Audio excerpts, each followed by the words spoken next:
మన గురుస్వామి వారు ఎక్కడ ఉన్నా కానీ రావాలి. కాశీ స్వామి గారు, రాముడి స్వామి గారు, స్వాములకు రావాలి. స్వామి గారు అందరూ కూడా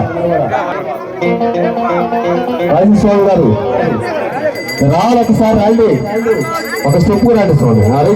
కడే కడే మరి మొదలు పెట్టా ఎవరు ఏం చేస్తావు కానీ కానీ ఆయన అడుగు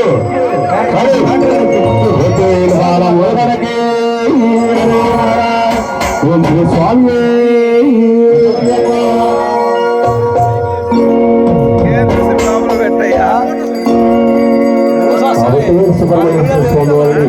న్యూస్ వస్తున్నప్పుడు పెట్టుకోవాలమ్మా.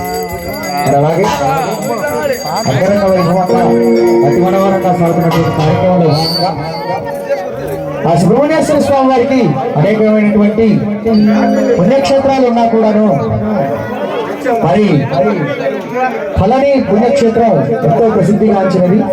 అక్కడ ఆ స్వామివారు ఎంతో చక్కగా కొలువు తీరి ఉంటారు.